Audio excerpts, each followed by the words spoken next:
senhores, boa tarde, senhoritas. Espero que todos estejam bem. Hoje eu trouxe pra gente a primeira aula, das competências do Enem. Nós vimos num vídeo anterior a introdução, falamos um pouquinho sobre como são corrigidas essas redações do Enem. E agora nós vamos começar a analisar as competências, que são cada uma das partes que são usadas para critério de correção no Enem. Bom, nós vamos começar com a primeira competência, que é demonstrar o domínio da norma padrão da língua escrita. Primeiramente, o que é competência, professora? Bom, competência é um substantivo feminino, que vem do latim competere, e indica a aptidão que uma pessoa tem para cumprir uma tarefa ou uma função. Também pode se referir à junção e à coordenação de conhecimentos, atitudes, habilidades. Então, o que vai se analisar é a capacidade do aluno, a aptidão que o aluno tem dentro de cada aspecto linguístico, exigido na prova do Enem. Gente, nós precisamos ter atenção com um aspecto. Um estudante de ensino médio deve entender que as pessoas não falam e escrevem da mesma maneira, tá? As pessoas falam e escrevem de maneiras diferentes. Então, quando a pessoa está escrevendo, ela tem que usar características e expressões que são adequadas ao texto escrito,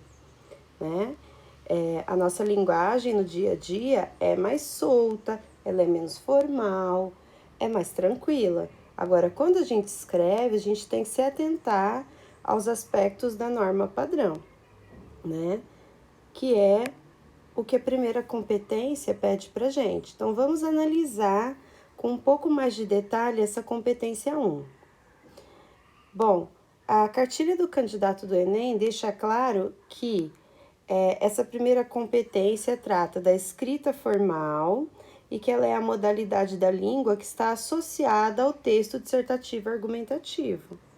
Então, gente, para fazer uma redação em texto dissertativo argumentativo, tenho que usar a língua padrão, a língua escrita formal. Não dá para ser a nossa linguagem do dia a dia. Por mais correta que ela seja, ela não é a linguagem adequada para a escrita. Por isso, é que o avaliador, quando vai corrigir a sua redação, ele vai considerar possíveis problemas de construção sintática que você tenha, ou também a presença de desvios da norma padrão. Então, esse é o objetivo ao analisar a competência 1. Bom, aí na competência 1, em relação à construção sintática, o que um avaliador vai observar? Ele vai prestar atenção se as suas orações e os seus períodos estão completos, tá? Uma das coisas que eu sempre falo para os alunos é que a gente tem que procurar fazer períodos de um tamanho razoável, não fazer períodos longos. Mas quando a gente vai diminuir o tamanho dos períodos, e a gente ainda não tem muita experiência nisso, há a tendência de deixar o período incompleto ou a oração incompleta. Isso, pessoal, não pode acontecer. O período completo, ele contribui para a fluidez da leitura. Então, se ele está incompleto, você não vai entender aquela informação do jeito que deveria, certo? Então, ao escrever, as frases precisam ter informações completas, porque o leitor, ele não tem todos os dados da situação. Ele não sabe exatamente o que você está pensando. Ele pode até imaginar o que você está pensando, mas ele não vai saber o que você está pensando se o período estiver incompleto. E numa correção de redação, pessoal, a gente corrige aquilo que está escrito, aquilo que o aluno disse e não aquilo que ele quis dizer. Às vezes a gente até sabe o que o aluno quis dizer, mas o que a gente tem que levar em conta é o que ele de fato disse. Então, Cuidado aí para não deixar orações e períodos incompletos, que é um dos grandes erros dentro da parte de construção sintática. E, já no que diz respeito aos desvios, tem alguns aspectos a serem considerados. O primeiro deles diz respeito às convenções da escrita. Quando se fala de convenções da escrita, nós estamos falando de acentuação. Gente, não pode esquecer palavra sem acento. A maioria de vocês que já são estudantes de ensino médio já sabem fazer a acentuação de maneira adequada. Se não souber, procura aí umas aulinhas extras, pega a videoaula, se for aluno meu, me procura, para a gente resolver essa situação. Porque o texto tem que ser acentuado corretamente.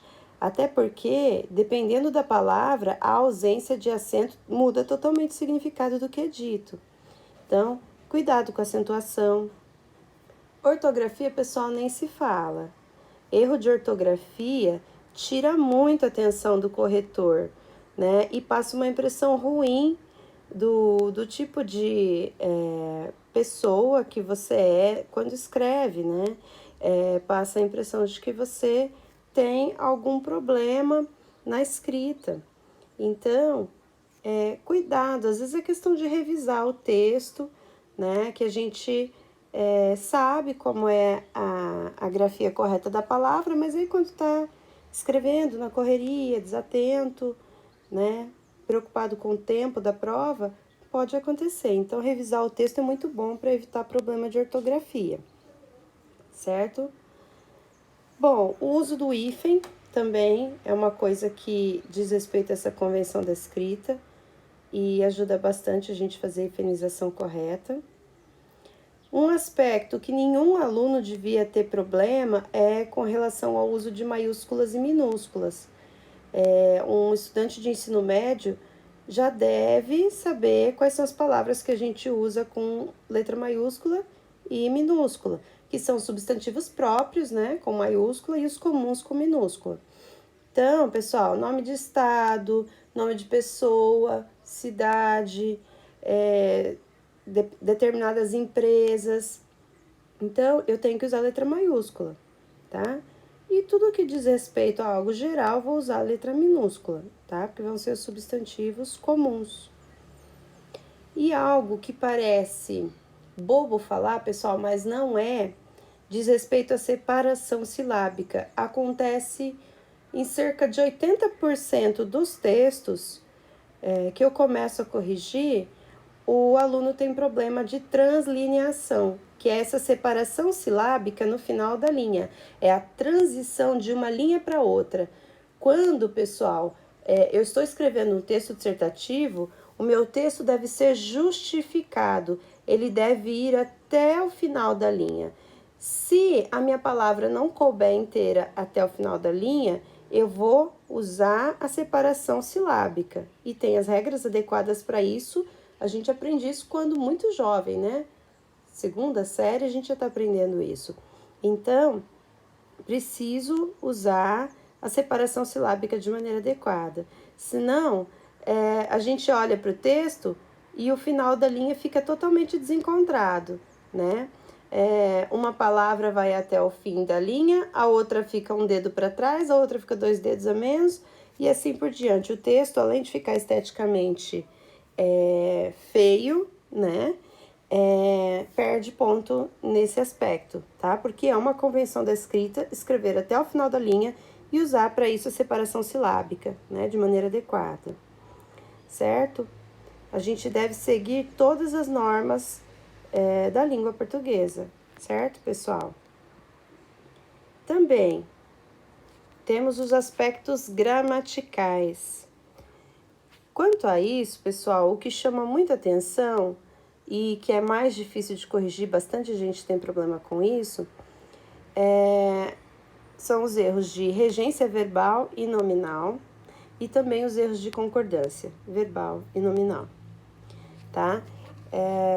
A regência diz respeito ao uso adequado de determinadas formas. Por exemplo, quando eu tenho o verbo ir. Quem vai, vai a algum lugar. Então, a regência do verbo ir me exige usar a preposição a, né? Algumas palavras também exigem outras ligações depois. Por exemplo, certeza.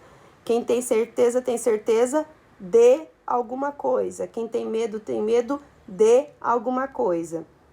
Eu não posso ter certeza a alguma coisa, certeza para alguma coisa, né? Então, eu tenho que usar a preposição adequada depois desse verbo ou desse nome. Isso é a parte de regência que vai mostrar se está certo ou errado.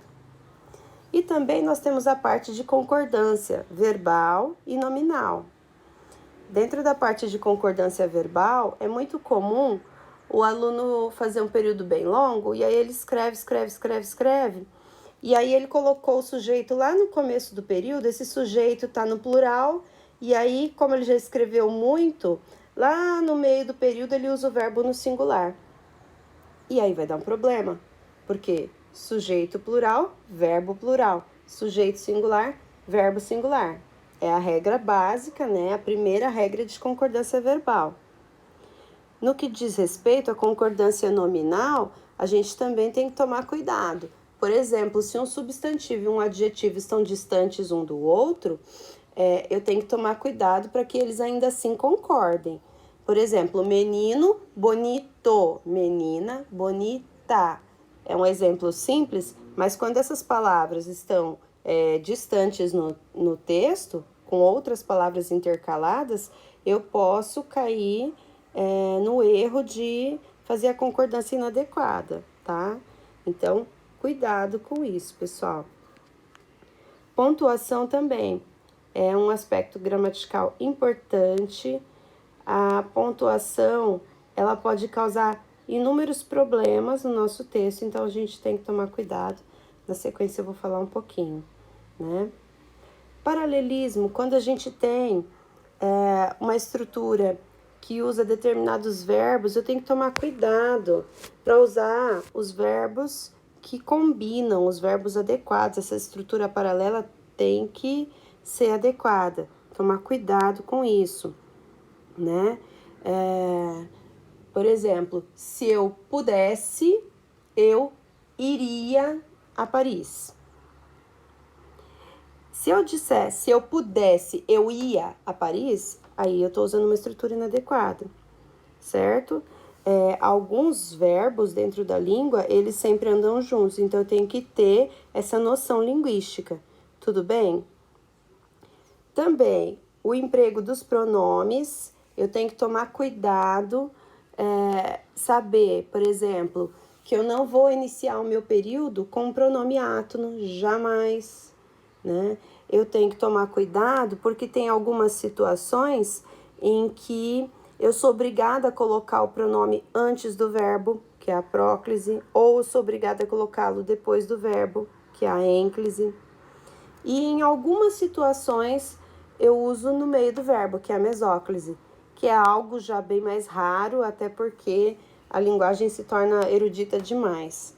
Mas eu tenho que saber quando eu sou obrigada a fazer isso, tá?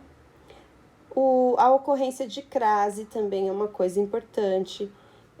Há vários casos que são facultativos, mas alguns são obrigatórios e eu tenho que saber. Quando ocorre crase, eu tenho que usar o acento grave, né, no A, porque do contrário eu posso mudar o sentido daquilo que eu estou dizendo, certo? E aí, com relação à pontuação que nós estávamos falando, a gente tem que lembrar que a pontuação, ela marca a entonação do texto, porque quando a gente fala, a gente faz as pausas, a gente tem a expressão corporal, né, os gestos, expressões faciais, ajudam muito a gente entender o que está sendo dito. Agora, quando a gente escreve, o que vai dar essa entonação, essas pausas, é a pontuação, tá? Então, a pontuação é muito importante nesses aspectos, entonação e pausa. E além disso, gente, a pontuação, ela marca a sequência lógica do texto, ela organiza o texto. Por exemplo, se eu estiver fazendo uma enumeração, citando objetos numa sequência, e aí depois disso eu sou obrigada a continuar, depois dessas citações, continuar o meu período, seria melhor eu usar um ponto e vírgula para dar sequência no meu período. Ou então, se eu realmente posso parar por ali, dê um ponto, dá uma respirada e aí começa aquilo que você quer dizer na sequência num outro período. Então, essa organização lógica do texto é muito importante e a pontuação vai nos ajudar nisso, certo? Agora, além dos aspectos gramaticais, eu também tenho que tomar cuidado com a escolha do registro. Essa escolha do registro diz respeito ao tipo de linguagem que você vai usar para aquele determinado texto. Então, o Manual do Enem mostra para nós que a escolha do registro trata da adequação à modalidade escrita formal, ou seja, a ausência do registro informal e de marcas de oralidade. Como a gente falou no começo, a dissertação ela exige que se use a norma padrão, a norma formal da língua. Então, se eu usar o registro informal do dia a dia no meu texto, eu vou estar fazendo a escolha inadequada do registro, tá? E o meu texto também não pode ter marcas de oralidade. Então, algumas expressões, por exemplo, e aí, e daí, então, quando são repetidas, sabe? Assim, sem um motivo válido, elas são consideradas marcas de oralidade. Tem algumas pessoas que têm mania de repetir sempre uma mesma palavra. E aí, na escrita, isso é um problema, ok? E também, pessoal, cuidado com as gírias, cuidado com o internetês. Alguns alunos, né, quando vão falar de várias coisas, ele fez isso e tals. Primeiro que tals não existe, né? A palavra tal não tem plural. Então, começa por aí. Além disso, é uma marca de oralidade. É um registro informal, é uma marca de oralidade. Isso não deve estar no texto. E, gente, eu já peguei no texto dissertativo, tá? Semestre passado eu já peguei. Então, cuidado com esse tipo de escolha do registro, tá? Cuidado com internetês, por exemplo, né? Nada de abreviar o seu texto na dissertação como você abrevia quando você está no WhatsApp, por exemplo, mandando uma mensagem, VC, né? E aquelas outras abreviações próprias dessa linguagem que é mais rápida, né? Na linguagem escrita, né, padrão formal, isso não é adequado. E também, cuidado, pessoal, com o gerundismo, que é muito comum para o pessoal que trabalha com telemarketing, né? Eu imagino até que seja devido a uma estrutura linguística que é própria do inglês, e quando essas pessoas recebem treinamento dessas empresas, né, estrangeiras, acabam fazendo esse treinamento e assumindo essa linguagem. Mas o gerundismo não é adequado também, tá? Dentro da escolha do registro. Ele é mais informal. Tudo bem? Aqui, na sequência, outro aspecto é a escolha vocabular.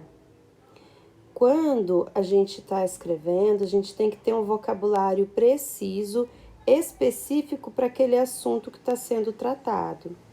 E também as palavras que eu escolho, as palavras selecionadas, elas têm que ter o sentido correto, tá? Não adianta querer escrever bonito e inventar palavras que você não sabe o real significado e aí esse sentido fica inadequado, não dá nada certo. Então, as palavras têm que ser bem escolhidas, têm que ter o sentido correto e elas têm que estar apropriadas para o contexto. tá? Se eu tiver, por exemplo, falando de uso da tecnologia, a minha linguagem vai ser uma. Se eu estiver falando, por exemplo, de menores abandonados, a minha linguagem, a minha escolha de vocabulário vai ser outra. Tem alguns aspectos que são específicos para cada situação, para cada assunto. Tudo bem? A linguagem jurídica é uma. Se eu estiver falando de um aspecto histórico, eu uso outra linguagem, outro vocabulário. Se eu estiver falando do aspecto cultural, eu uso outro. E assim por diante. Ok? Aí, o aluno deve evitar as repetições, tá? Isso é importante porque se eu vou repetir sempre as mesmas palavras ou sempre os mesmos elementos de ligação, isso mostra que o meu vocabulário é pobre. E um estudante universitário tem que ter um vocabulário rico, mais variado e mais preciso, mais específico para as situações. A gente tem que conhecer pelo menos o básico nessa questão vocabular. É o que se espera de um jovem que está para entrar na universidade. E aí, considerando esses aspectos, pessoal, há um quadro que analisa as notas possíveis dentro de cada competência do Enem.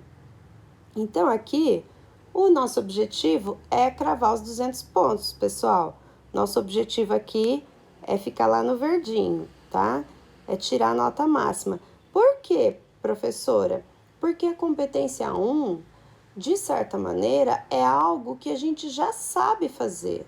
A gente já sabe escrever com a língua padrão formal, a gente já sabe usar corretamente acentuação, pontuação, crase, uso dos pronomes. Todos deveriam saber fazer isso nessa etapa do seu desenvolvimento acadêmico.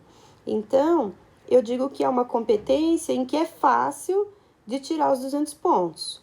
Então, se a gente tomar bastante cuidado, a gente consegue sim, tá? 200 pontos indica que o candidato tem um excelente domínio da modalidade escrita formal da língua portuguesa, tá? E sabe fazer adequadamente a escolha do registro. Que ele não tem desvios gramaticais, ou se tem, são muito raros, né? Ah, professora, posso conseguir 200 pontos mesmo tendo algum errinho? Pode, se não for um erro repetido, você pode. Por quê? Porque a pessoa vê que, por exemplo, ou você esqueceu aquela vírgula, ou você esqueceu de colocar o acento, né? Mas, se você faz isso por diversas vezes ao longo do seu texto, não dá para tirar os 200 pontos. Então, cuidado aí. Revisão do texto é algo importante nessa hora. Bom, professora, mas nem sempre dá para ser perfeito. Sem problema, pessoal. Nós podemos aí, então, cravar os 160 pontos. Também é uma nota boa para quem está pleiteando uma vaga na universidade, tá? Demonstra um bom domínio da modalidade escrita formal e também mostra a escolha adequada do registro, indicando poucos desvios gramaticais e de convenção escrita. Então, ainda assim, uma nota razoável. Ah, professora, se eu não tiver num bom dia e tal, pode ser 120 pontos, pessoal. Ainda dá, não é que se eu tirei 120 pontos nessa modalidade que tá tudo perdido? Não, tá? Indica um domínio mediano da língua escrita formal e da escolha do registro, com alguns desvios gramaticais e de convenção escrita, tá? Só que eu tenho que procurar tirar a melhor nota possível. Se eu tirar os 80 pontos, aí eu já vou estar demonstrando um domínio insuficiente da modalidade escrita formal.